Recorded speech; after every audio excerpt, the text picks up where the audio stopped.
Gue paling suka bahas regulasi motor custom. Jadi berangkatnya tidak ada niat sama sekali untuk memiliki workshop motor custom.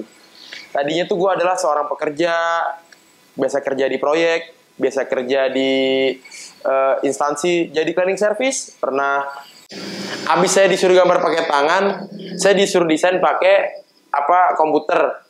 Udah saya bikin desain pakai komputer, dia revisi lagi untuk mengesahkan undang-undang tentang dunia permotor custom maupun mobil custom. Dan alhamdulillah di 2003 tahun ini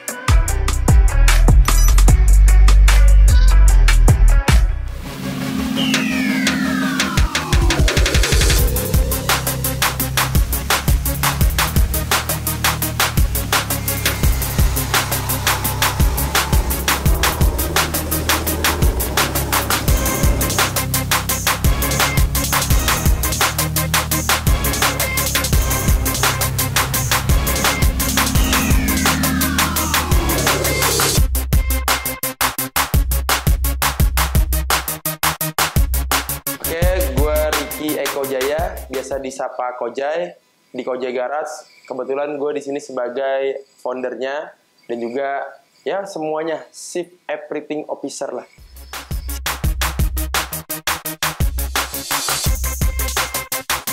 Kalau ngikutin cerita dari nyokap sih dari kecil katanya. Jadi setiap gue pribadi diajak keluar rumah, kalau ngeliat suara motor tuh katanya excited banget, langsung nengok. Nah mungkin di situ kali ya awal mulanya itu dari kecil ternyata.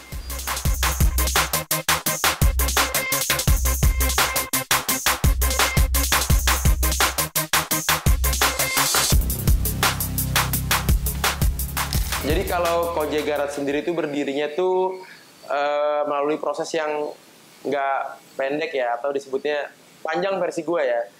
Ini karena berangkatnya tidak ada niat sama sekali untuk memiliki workshop motor custom. Tadinya tuh gue adalah seorang pekerja, biasa kerja di proyek, biasa kerja di instansi, jadi cleaning service, pernah. Terus jadi pengamen dulu waktu zaman sekolah, pernah. Terus jadi pemasang parabola, itu pernah. Nah di situ gue banyak mengambil pelajaran.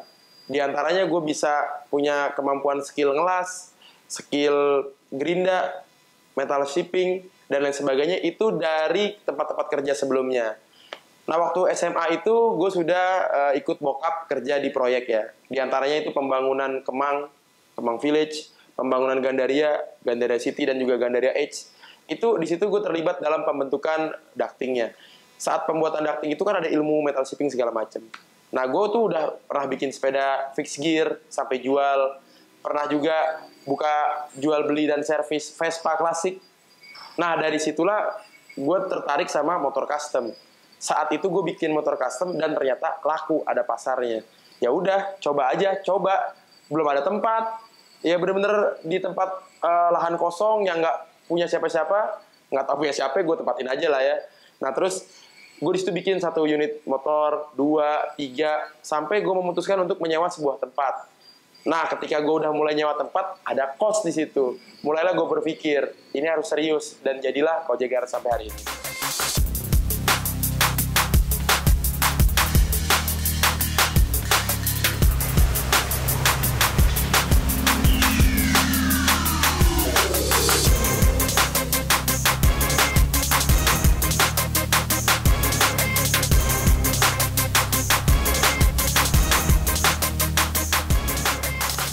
Kecintaan sama motor custom dan bikinnya itu nggak mungkin sendiri.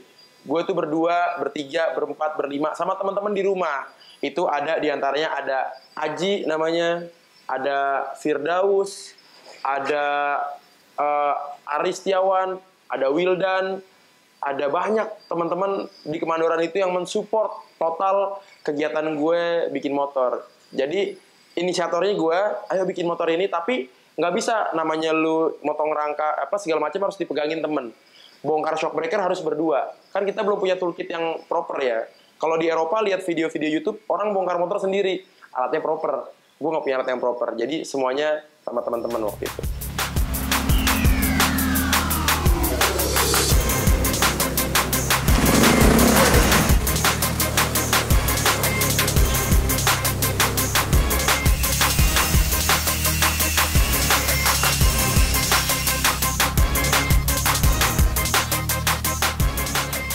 Awalnya tuh lebih ke tadi, gue kerja di bagian ducting ya, atau exhaust gedung-gedung ada di Jakarta. Nah, abis itu gue bikin sepeda. Disitulah gue belajar geometri frame, bagaimana pipa, ada pipa berbeda-beda ternyata tuh, ada seamless, medium, atau pipa biasa, besi hitam, dan lain sebagainya. Itu ditentukan dulu. Lalu belajar center, bagaimana menyenter sebuah frame, fork, terus ada drop out untuk pegangan roda belakang. Itu semua dipelajari, head tube, bottom bracket. Lalu dari situ punya basic, bisa ngelas dan juga gerinda. Akhirnya cobalah aplikasikan ke sepeda motor.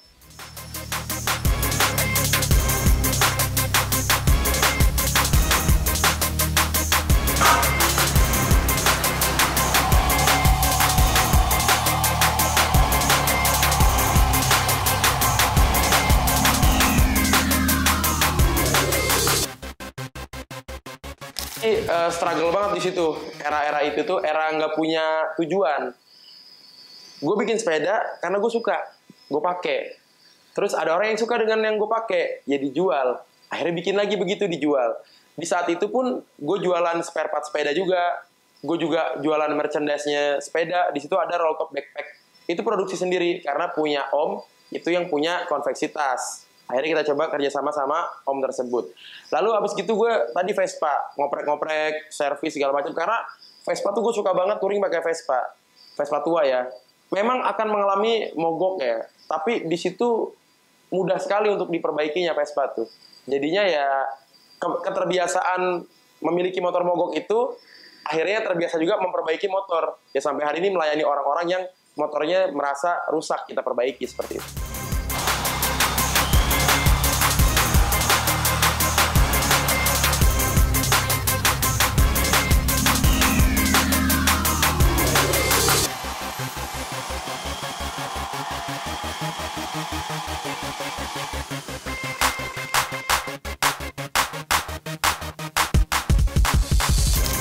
Jadi di tempat gue tuh di Kemandoran ada aja lahan kosong karena gue tuh sebelahan sama rumah dinasnya Pak Lurah.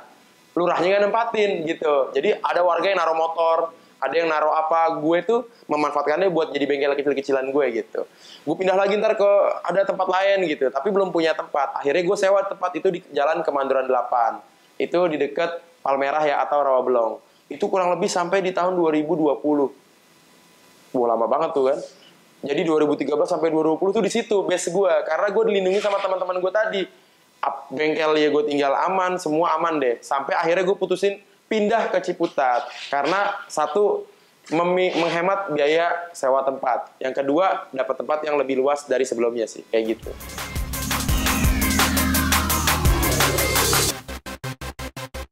Berangkat dari nggak punya mimpi apa-apa tentang motor custom. Los aja, suka aja gitu. Tapi karena harus ada kebutuhan bayar operasional, cost dan sebagainya, akhirnya kita tergerak untuk serius di sini. Ketika serius kita belajar. Ketika belajar kita kenal banyak orang-orang. Ketika banyak orang-orang kita tambah insight. Ketika tambah insight adalah ternyata dunia otomotif ini di Indonesia tuh peluangnya besar.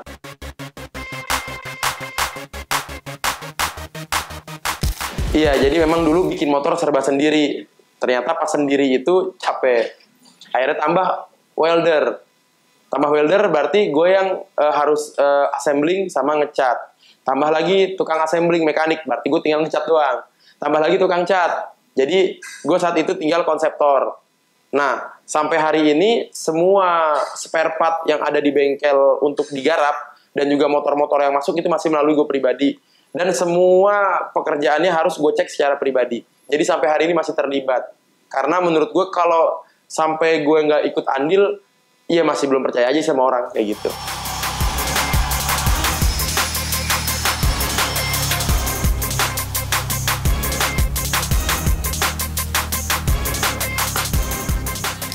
Kalau di setiap tempat tuh beda-beda. Total sih saat ini kita kurang lebih 23 orang, yang mana di dalamnya itu ada tim media pastinya. Satu lagi ada metal shipping, welder, mekanik, painting, helper, banyak deh. Jadi 23 itu sudah mencakup seluruh operasional yang ada di Gojek Garage.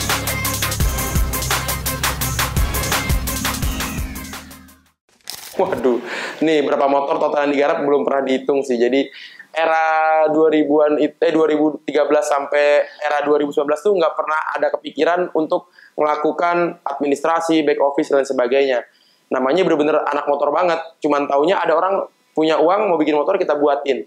Nggak kepikiran kalau buat database dan sebagainya nggak ada. Baru kepikiran di 2019 sampai di 2023 ini kita punya datanya. Tapi pun nggak semuanya ke input karena kan tadi nggak serius itu untuk nggarap bengkel. Ketika di 2020 sampai sekarang baru ada keseriusan di situ. Jadi nggak tahu berapa.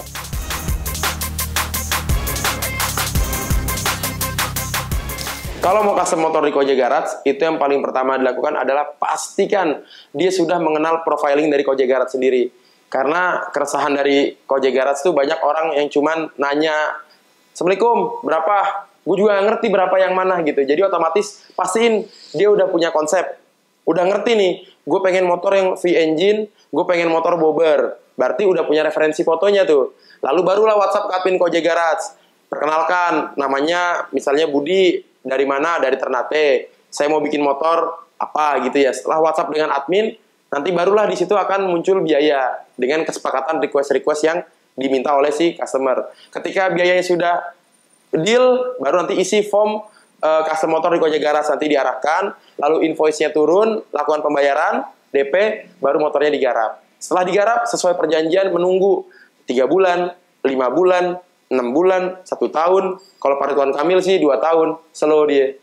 Nah, habis gitu motornya selesai, udah tinggal diambil atau diantar.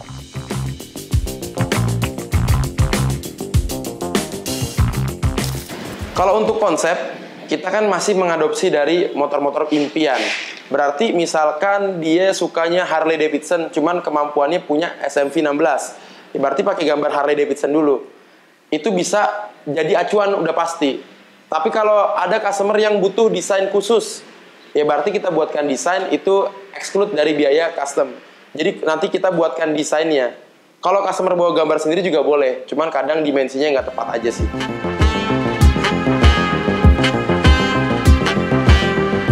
Kalau untuk motor custom sendiri, itu punya pasarnya sendiri ya, atau punya kuenya sendiri. Orang yang beralih ke motor listrik adalah orang yang suka barang baru. Biasanya ini penilaian gue pribadi. Jadi kalau untuk customer di motor custom sendiri, justru mereka tuh semakin old, semakin jarang orang punya, dan semakin apa tuh sebutnya ya, spesifik lah ya. Makin jadi nilainya value lebih tinggi lagi. Jadi motor listrik kemungkinan tidak mengganggu stabilitas motor custom, melainkan bahkan nanti motor listrik malah di custom gitu.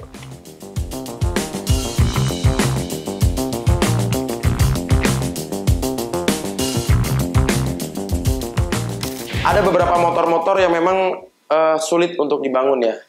Hampir semua motor punya kesulitannya masing-masing. Tapi ini ada sosok gubernur namanya Pak Ridwan Kamil, dan dia juga seorang arsitek. Nah, itu salah satunya. Jadi sulit ya kita garap motornya seorang gubernur dan dia arsitek. Belum aja kita proyek dimulai, saya disuruh gambar pakai tangan. Habis saya disuruh gambar pakai tangan, saya disuruh desain pakai komputer. Udah saya bikin desain pakai komputer, dia revisi lagi, dioret-oret lagi. Revisi desain aja kita udah lama tuh. Belum garap tuh, gitu. Nah, pas garap udah kebayang kan, besinya harus gimana, arsitek bro, sulit banget dia. Terus udah jadi tankinya kurang kecil lah, kurang gede lah, arsitek. Yang kedua itu ada namanya Om Farobi. Dia tuh salah satu orang Suzuki yang dia bekerja sebagai frame di Suzuki. Entahlah deh orang apa, pokoknya dia yang QC frame. Jadi dia bawa Vario ke sini, itu digarap jadi bentuk sporter. Itu kan jantung gue mau copot. Awas ya frame-nya miring, awas ya, wah pokoknya ya ketemu yang kayak gitu-gitu deh. Itu sulit banget karena apa? Kita betul-betul menghadapi satu persatu pertanyaan sesuai dengan bidangnya itu tadi.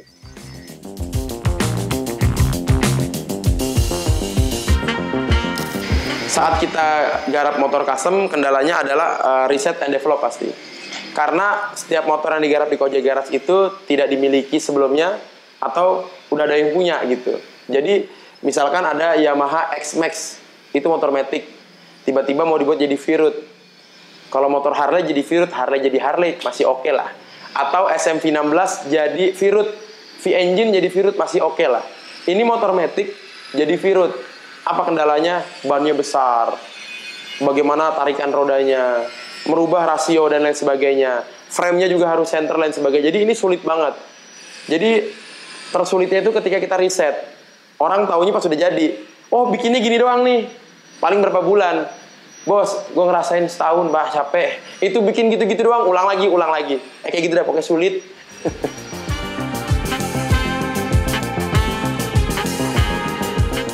Kojek Garage sendiri memang hari ini masih, kalau diskusinya sama gue pribadi, WhatsApp pun yang tercantum masih WhatsApp gue pribadi. Jadi konsultasi ketemu ataupun WhatsApp sama. Tapi bedanya kalau mau ketemu itu Senin sampai Sabtu, itu jam 10 pagi sampai jam 4 sore. Itu pun harus ada janjian sebelumnya. Karena gue masih terlibat dalam pembuatan motor. Entah gue keluar belanja, atau gue harus melakukan kegiatan lainnya di luar.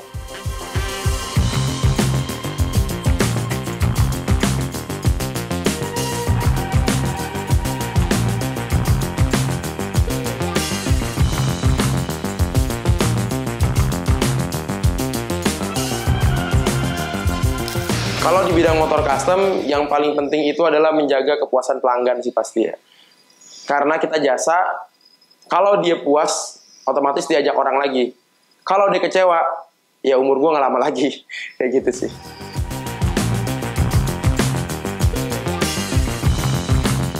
Jadi gue secara pribadi, di luar Kojek Garage, gue itu menaungi dari Motoranyu nih. Nah, Motoranyu ini adalah sebuah wadah ya, bukan komunitas ataupun klub. Dia wadah dari berbagai macam komunitas. Jadi di dalamnya itu boleh ada Muslim Bikers Indonesia, boleh ada anak Vespa, boleh ada Al Maxi Series, boleh ada anak Ninja, Royal Rider, BBMC, semua deh pokoknya komunitas tuh boleh ada di Motoranyu. Nah, kita bikin eventnya itu kumpul, kita nongkrong bareng, happy bareng, seru-seruan, yang pastinya foto-foto. Jadi yang paling keren tuh anak motor tuh foto-foto. Sisi lain dari gue sebagai owner di Kojek Garage, gue juga suka motoran, touring, city ride, dan lain sebagainya. Kebetulan masih dipercayakan sebagai ketua umum, tapi pengen resign bro.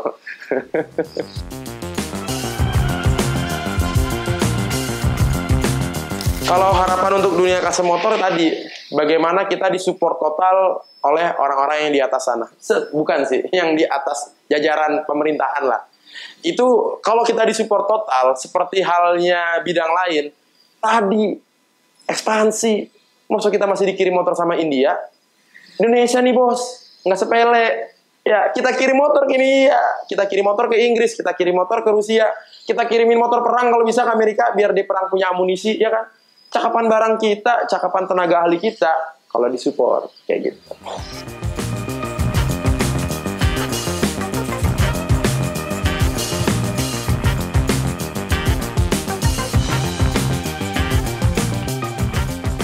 Kalau Kojek Garage sih yang penting satu, sustainable. Karena yang paling berat dari cerita sepuh-sepuh kita adalah bagaimana mempertahankan yang udah ada. Jadi kalaupun nanti dia bertumbuh, ya berarti atas izin Allah ya. Kita tidur aja dia tumbuh ntar. Ya udah maunya begitu. Tapi kalau kita udah nggak sustain, ya apalagi kita di masa depan. Udah nggak ketemu lagi orang namanya Kojek Garage. Oh dulu ada bengkel custom namanya Kojek Garage. Kan sedih bro. Ya, walaupun begini-gini aja yang penting sustain. Nah, ntar anak kita, cucu kita tahu ada anak motor no Kojek Garage gitu.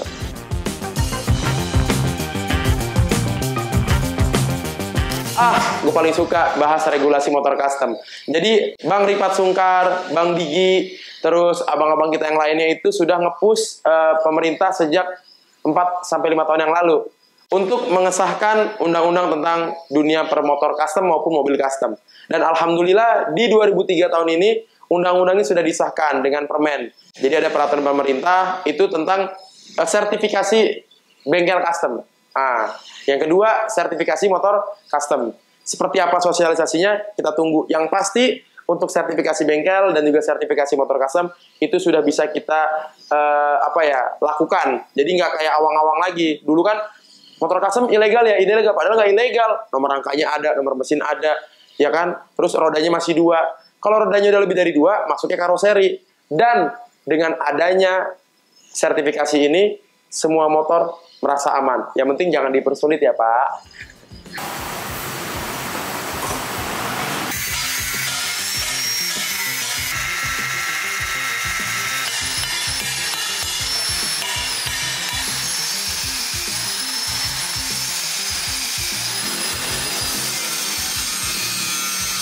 Buat lu semua yang memang suka motor custom, apalagi yang udah senior ya di dunia motor, maksudnya nggak punya motor custom, satu lah punya. Itu pastiin kalau pilih bengkel custom tuh yang emang punya teman-temannya punya teman-teman. Wah, gimana tuh? Biar saling support teman-teman gitu. Lu bisa custom di Koja Garage. Walaupun kita bukan teman, gara-gara lu custom di Koja Garage, kita jadi teman. Kayak gitu. Ditunggu customnya, bro.